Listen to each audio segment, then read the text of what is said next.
Hola chicos, ¿cómo están? Espero que bien. ¿Se escucha bien? Bueno, vamos a compartir pantalla.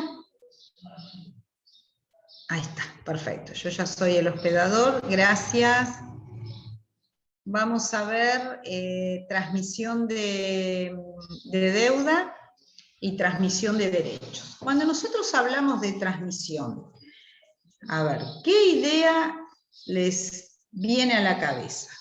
En cualquier situación que yo quiero transmitir algo, ¿a qué puedo estar haciendo referencia? ¿De qué manera puedo transmitir yo? ¿Qué cosas creen ustedes que se pueden transmitir?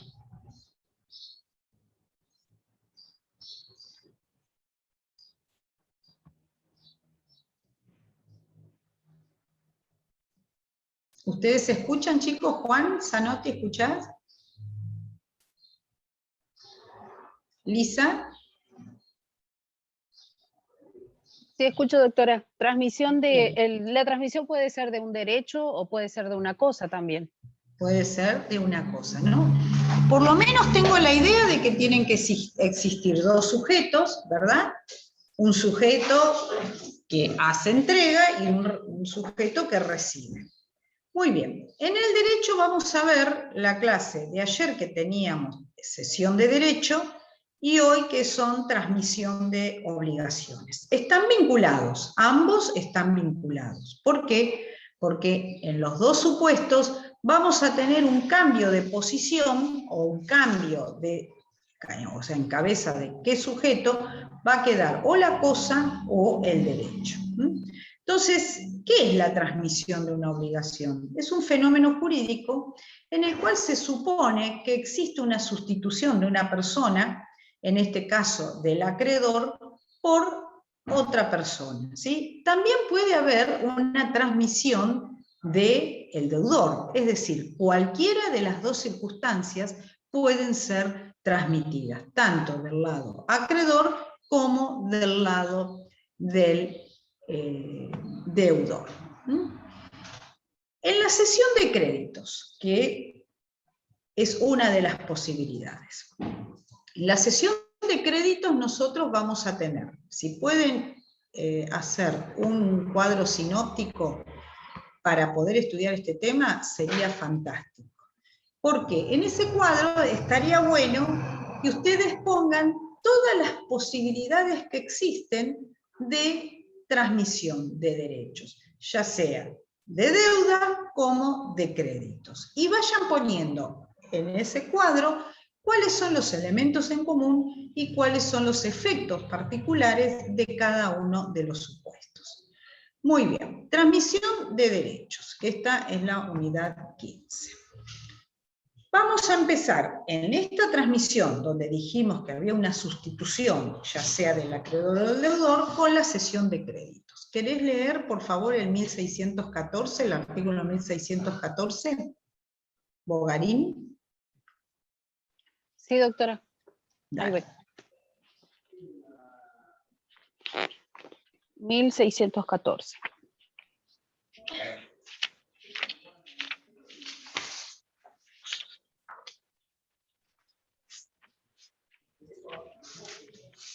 Muy bien. Acá vamos. Definición. Disposiciones generales, definiciones. Hay contrato de cesión cuando una de las partes transfiere a la otra un derecho.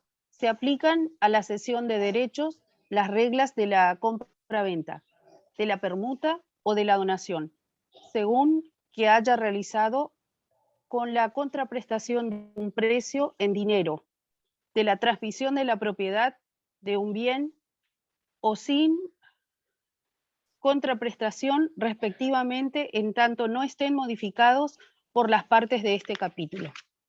Es decir, el último supuesto sería a título gratuito. Entonces, ahí les dan las tres posibilidades de cesión de créditos. Lo primero que vamos a identificar son los sujetos que intervienen. Nosotros vamos a tener el cedente, por un lado, El cedente es aquel que cede su lugar, en este caso el acreedor.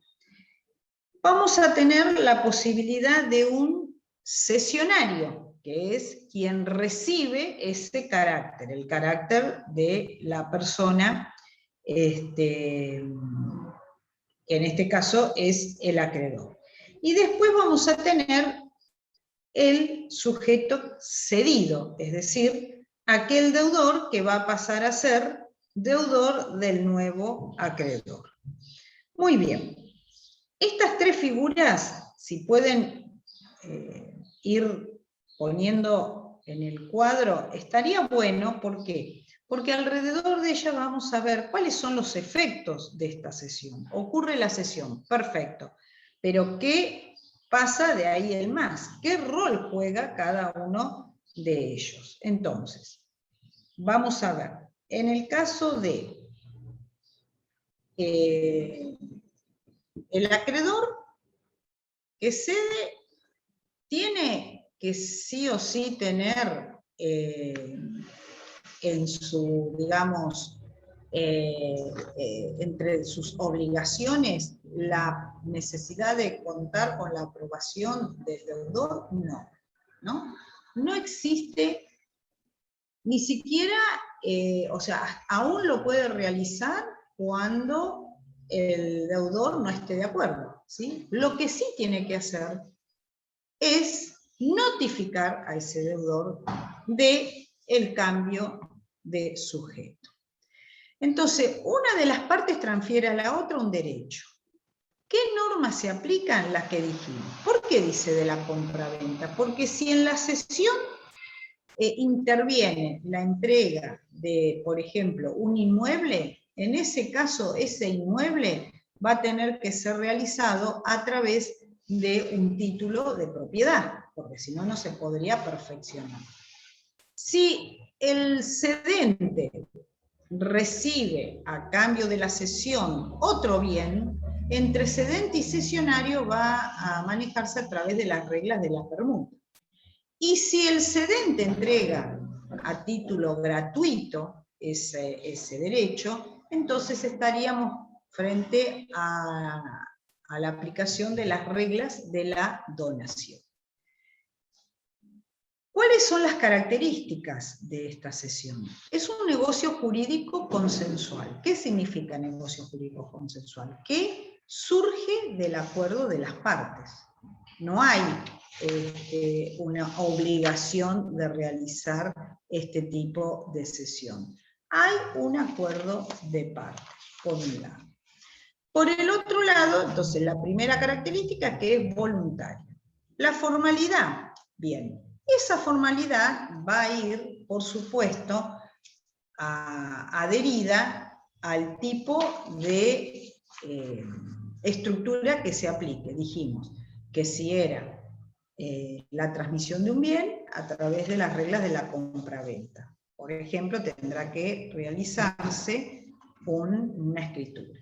Si fuera a través de la entrega, por ejemplo, de un pagaré, ¿saben lo que es un pagaré? Bueno, más adelante ustedes lo van a ver, pero es un título de crédito donde la persona que detenta o posee ese título puede hacer entrega del mismo a otro sujeto, y en ese caso, ¿sí? Puede ser con la simple entrega o a través de un endoso. Bien, cuando esta sesión es gratuita, dijimos, los primeros supuestos cuando es onerosa. Cuando es gratuita, es mediante las reglas de la donación. ¿Todo derecho puede ser cedido? Sí. ¿Qué derechos consideran ustedes que no podrían ser cedidos? ¿Qué les parece a ustedes? Los de carácter indisponible, los derechos personalísimos. Perfecto, exactamente, muy bien, los derechos personalísimos. Entonces, quiere decir que en ese caso, ¿sí? Nosotros tendríamos una limitación, por ejemplo, el reclamo de una identidad o de una afiliación. ¿Cómo debe hacerse la cesión? En principio por escrito, ¿sí? ¿Qué pasa cuando es un título, como les decía yo, un cheque, un pagaré? Bueno, en ese caso, la sola entrega material de la cosa implicaría la cesión. ¿Qué obligaciones tiene el cedente? Bueno, primero los elementos probatorios que determinan que él es acreedor. También puede existir a título gratuito, y es el caso de los derechos hereditarios. Cuando fallece una persona, automáticamente, a la que denominamos causante, se abre, digamos, o se transmite el derecho a los herederos. Después vamos a ver que hay herederos forzosos y universales, puede ser a través de un testamento, pero se transmite de la misma situación que estaba el causante a esos herederos o beneficiarios testamentarios.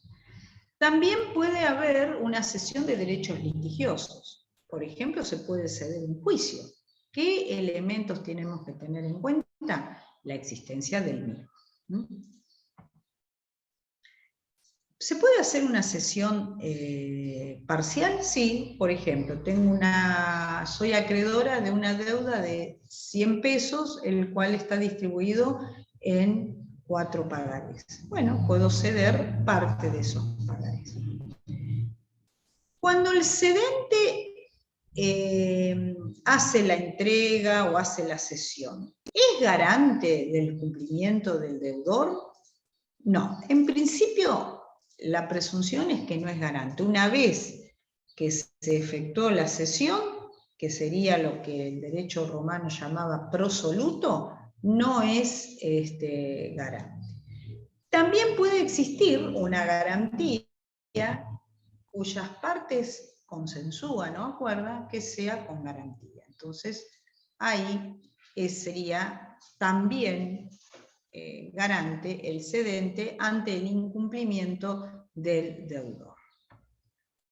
¿Cuáles son los efectos en el caso de que sean derechos hereditarios? El principal efecto es que el cesionario pasa a ocupar la misma situación jurídica del cedente, que en este caso sería el causante.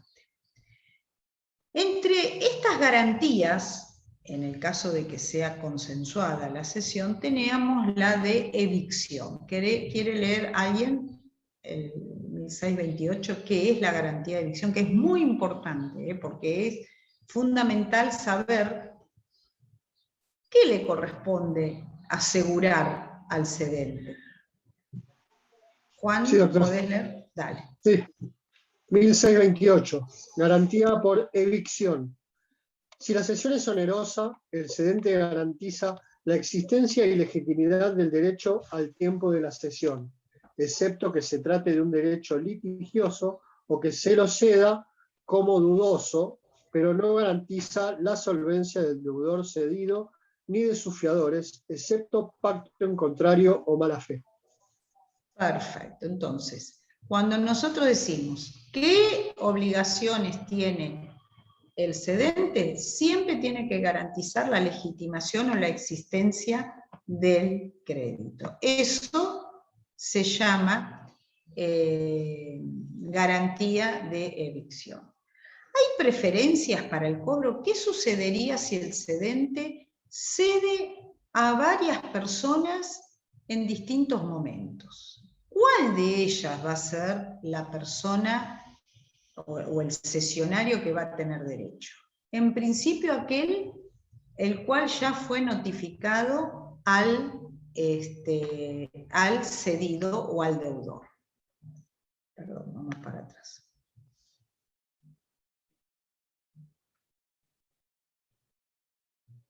¿Quieren tomar nota de estos artículos? ¿Cómo es la preferencia? Del 1622 al 1626.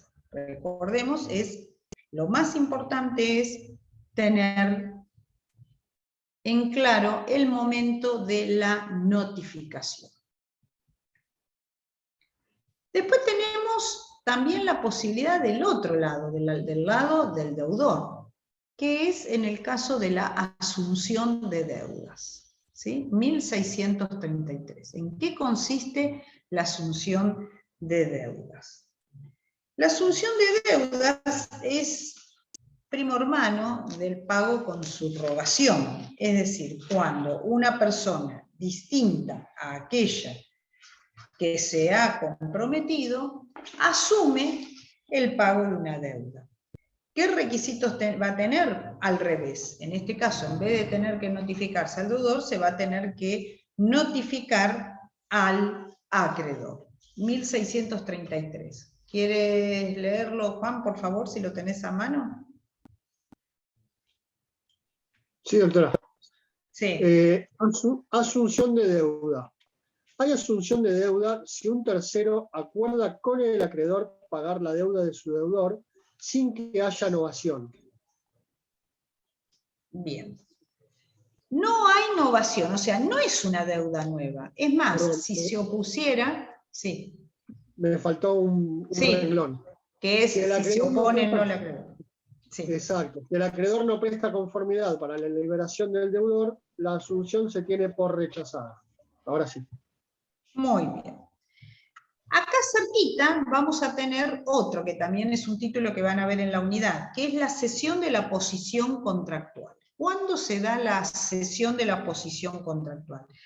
En este caso, lo que existe es la sustitución de uno de los integrantes de la relación contractual por un tercero, pero en las mismas condiciones y circunstancias en que se encontraba ese acreedor o ese deudor o alguno de las partes, alguno de los que formaban ese contrato, ¿sí? Entonces, el contrato permanece idéntico, no hay ninguna modificación. Solo se cambia el lugar de alguno de los integrantes de esa relación contractual. Vamos ahora a, bueno, acá. El concepto y la caracterización. Entonces, legalmente podemos decir que solo cambiamos el sujeto, pero que continúa exactamente igual en todos sus aspectos el contrato vigente. Esto ustedes dirán, ¿qué importancia tiene? ¿Por qué tantas figuras similares que tienen características mínimas entre una y otra? Bueno, esto es lo que justamente trae como modificación, como dinámica, la función económica, ¿sí? La circulación económica muchas veces crearon en la práctica estas figuras que después son recepcionadas por el Código Civil y Comercial. Ahora vamos también a otra posibilidad que es el pago por subrogación. Si alguien quiere leer el 914, por favor.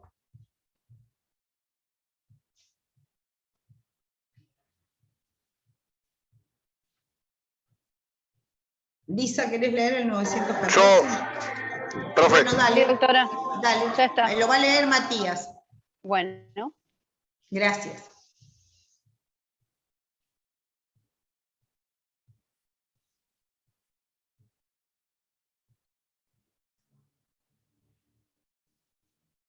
Me parece que se quedó sin... Subrogación puede ser legal. Ahí está. La acción, la subrogación puede ser legal o convencional. Perfecto. Entonces, El No sé si 914. escuchó bien porque tengo mala internet, profe. sí, Bueno, se escuchó perfecto. 914, pago por Sí. subrogación. El pago Sí. por subrogación transmite al tercero que paga todos los derechos y acciones del acreedor. La subrogación puede ser legal o convencional. Perfecto, puede ser legal o convencional. Hay casos en que la misma ley a quien cancela lo coloca en el mismo lugar que el deudor principal. O sea, va a tomar todos los derechos que tenía ese acreedor, al cual pagó, ¿sí? Y liberó al deudor principal. Ahora, liberó respecto a ese acreedor, pero él, el que pagó, el intermediario, el que pagó con subrogación, va a poder reclamar todo el crédito tal cual como lo debía la parte deudora. ¿Es un modo de extinción de las obligaciones? Bueno, esto es también discutido en la doctrina, ¿no es cierto? ¿Por qué? Porque en realidad se liberó y se hizo una satisfacción al acreedor de aquello lo que era le debido. Pero en realidad va a seguir pendiente el pago a ese tercero en las mismas condiciones que le debía ese deudor al acreedor. Lo único que hizo es cortar, por ejemplo, en ese momento, o liberar con respecto a ese acreedor. Ahora, ¿qué pasa con los intereses, las cláusulas penales, todo lo que existiera pendientes? Bueno, el que pagó por subrogación absorbe y se pone en la misma posición que se encontraba el acreedor. Bien. Un caso de subrogación legal es, por ejemplo, cuando, vamos a suponer, ocurre un accidente y hay varios obligados solidarios. Paga uno de esos obligados solidarios y todo el resto, ¿sí? Frente a la víctima está satisfecha, pero todo el resto está obligado con respecto a ese que pagó por todos los demás. ¿Se entiende? Entonces, ahí es una subrogación legal. Bueno, yo les sugiero, chicos, para la clase que viene, que ya va quedando menos, hacer un cuadro con cesión de créditos, pago por subrogación, cesión de la posición contractual, efectos en cada uno de los casos, porque son figuras muy cercanas. Entonces, hagan un cuadro para poder ver las diferencias y cuáles son los efectos en una y en otra. ¿Alguna duda, chicos?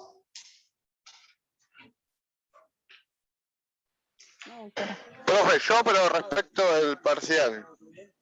Sí. Eso Aldo. Puede ser. Profesor Brun. Claro. Todavía no estaba definido, pero el martes consúltenle. El lunes es feriado, así que el martes seguro se los va a poder decir. Bueno, gracias, profe. No, de nada. Bueno, ¿alguna otra duda, chicos? La clase de ayer está cubierta con la clase de hoy, entonces. Sí, la cesión Sí. de créditos, claro, el pago por subrogación. Son 2 unidades, por eso les digo, de hacer un cuadro para poder hacer un comparativo. Gracias, profe. Hasta luego. Hasta el jueves. Adiós. Hasta el jueves. Chau, chicos. Chao, profe. Adiós. Chao. Chau, chicos. Chau.